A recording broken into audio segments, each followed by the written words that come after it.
Según el Banco Central, en los últimos 8 meses, las reservas internacionales reportaron una reducción superior a los 2.000 millones de dólares por obligaciones del sector público en el exterior. ¿Cómo se avisora la economía del país para el nuevo gobierno? Enseguida lo vamos a revisar. Los protagonistas de la noticia en Notimundo. El contacto a esta hora es con el economista Larry Yumibanda, presidente del Círculo de Economía de Guayaquil, para hablar sobre cómo se avisora la economía del país para el nuevo gobierno, cuáles son los desafíos. Le consultamos. Economista Yumibanda, gracias por estar con nosotros. Fausto Yepes le saluda, bienvenido. Hola Fausto, buenas noches también a la audiencia, a las órdenes. Economista, hay varias propuestas y principalmente entre los dos binomios que están para la segunda vuelta electoral, el tema económico es fundamental. Hoy por hoy la crisis económica del país es uno de los principales desafíos, incluso por el corto tiempo de gestión que tendrán. ¿Cómo se avisora la economía para este nuevo periodo? ¿Hay todavía incertidumbre?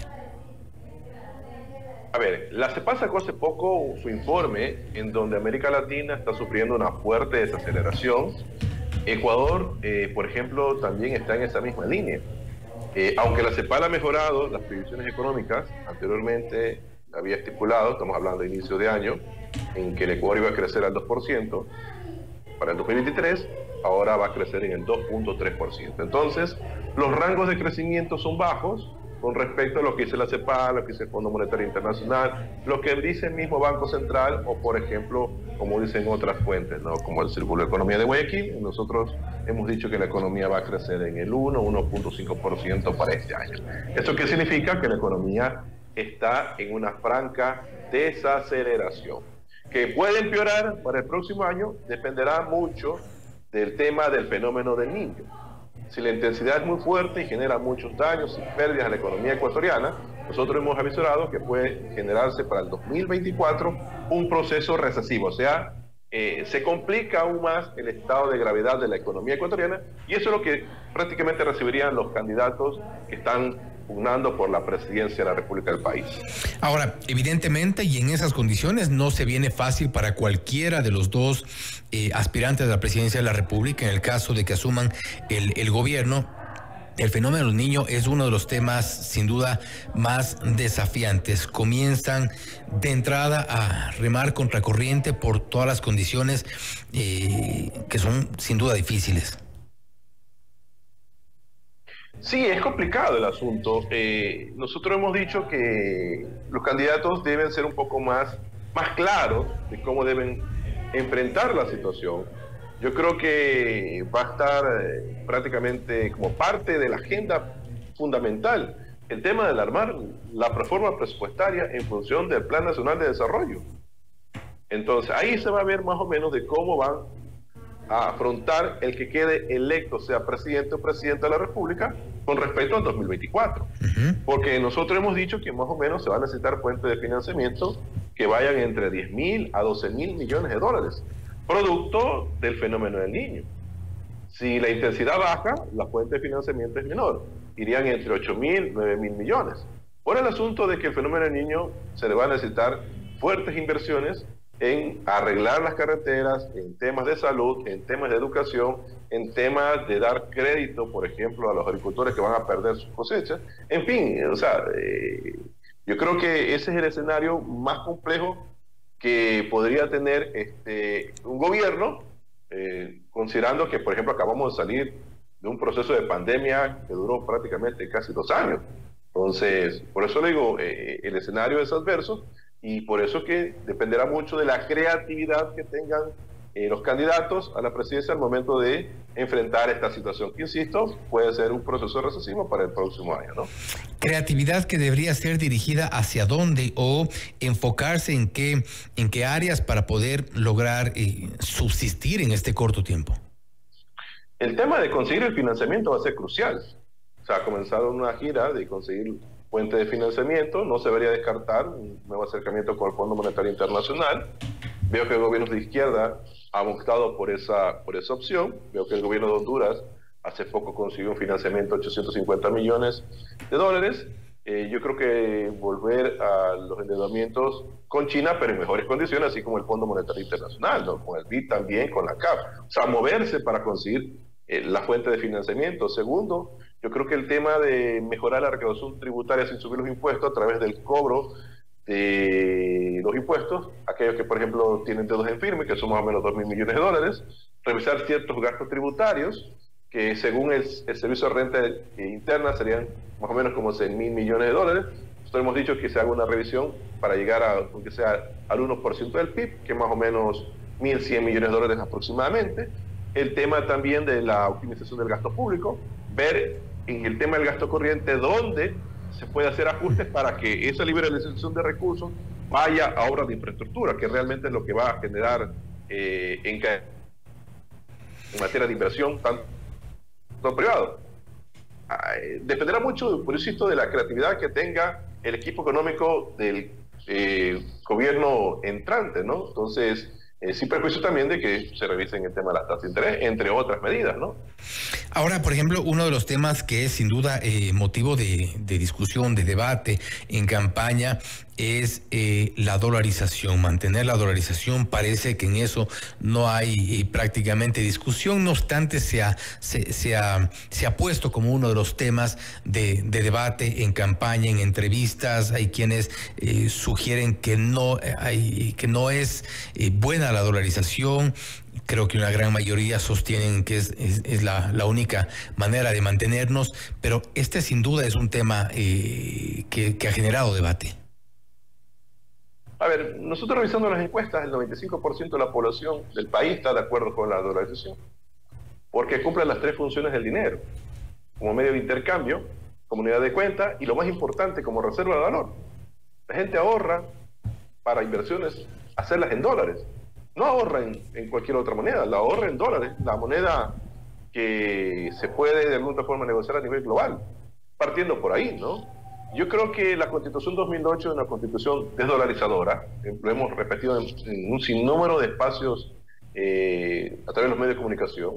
Creemos que se debe fortalecer la dolarización. No veo ningún candidato en buscar el fortalecimiento de la dolarización a través de una reforma constitucional, no se ve ningún planteamiento. Nosotros hemos sido muy claros de que se debe eliminar las juntas de la política de regulación tanto monetaria como financiera y también el Banco Central para de alguna u otra forma buscar mecanismos que permitan de alguna u otra forma quitarle ese poder al Banco Central de emitir moneda en el futuro. Entonces, eso por ejemplo no se ha planteado por ninguno de los dos candidatos, a lo mejor creo que es por desconocimiento o porque simple y llanamente les gusta el status quo. Pero nosotros hemos dicho que la Constitución 2008 es una constitución desdolarizadora.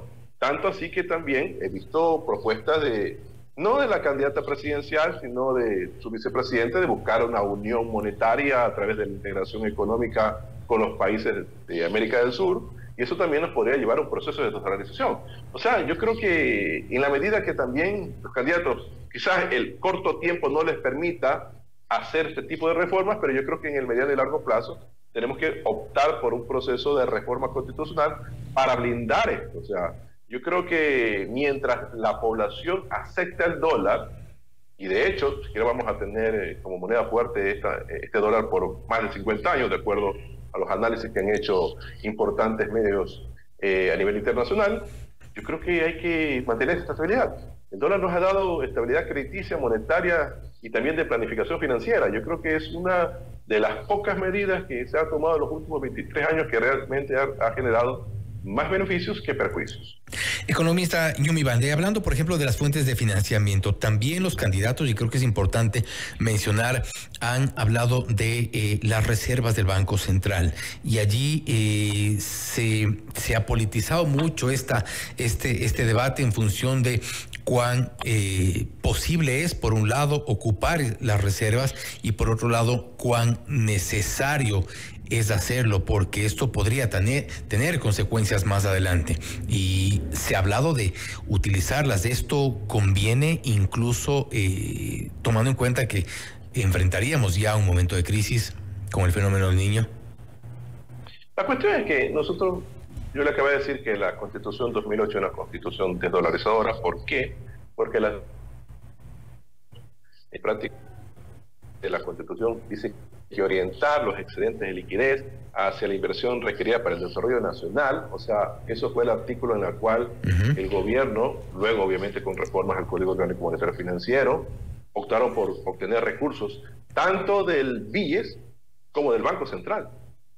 Entonces, el gobierno determinaba, entre comillas, los excesos de liquidez y comenzaron a hacerse los mecanismos de préstamos.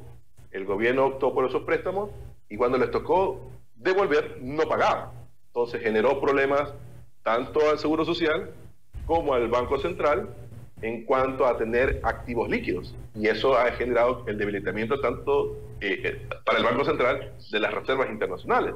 Por eso es que se hicieron 3 candados en materia legal: la Ley de Fomento Productivo, la Ley de Ordenamiento de las Finanzas Públicas y la Ley de Defensa de la Organización. La última reforma prácticamente el Código Orgánico Monetario Financiero, estableciendo una regla de respaldo.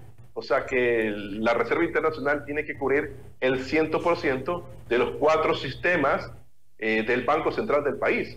Entonces, eso no se ha cumplido. De hecho, con la reserva que tenemos actualmente no se ha cumplido y por lo tanto ningún candidato puede utilizar las reservas internacionales para financiar planes de gobierno. Tampoco el Banco Central está autorizado para comprar papelito al gobierno central o a cualquier entidad del sector público. Está también vetado por el tema del Código Orgánico Monetario Financiero. Entonces yo creo que los candidatos deberían ir por la vía tradicional, que es lo que acabo de mencionar: buscar fuentes de financiamiento a través de los multilaterales, buscar a China, etcétera, para tratar un poco, primero, de financiar el presupuesto 2024, y que eso obviamente incluirá prácticamente una parte de su plan de campaña o plan de gobierno, ¿no? Interesante, economista Yumi Banda. Y con esto cierro para un poco desmontar ciertos temas que han sido parte de este debate nacional. ¿La situación económica de Ecuador está mejor o peor que Venezuela? Mire, hay que hacer un análisis cualitativo y cuantitativo, pero lo que le voy a decir es lo siguiente, ¿no? Venezuela, con su crisis económica, social y política, que prácticamente ha generado más de 8 millones de venezolanos que han salido de su país. Entonces tiene una inflación que está llegando al 500% prácticamente. Está en una etapa de caída de la actividad económica reciente, sin perjuicio de que había caído anteriormente su actividad económica. Tiene una tasa de pobreza que llega a prácticamente el 70%. Entonces, es complicado el asunto. Compararlo con el Ecuador,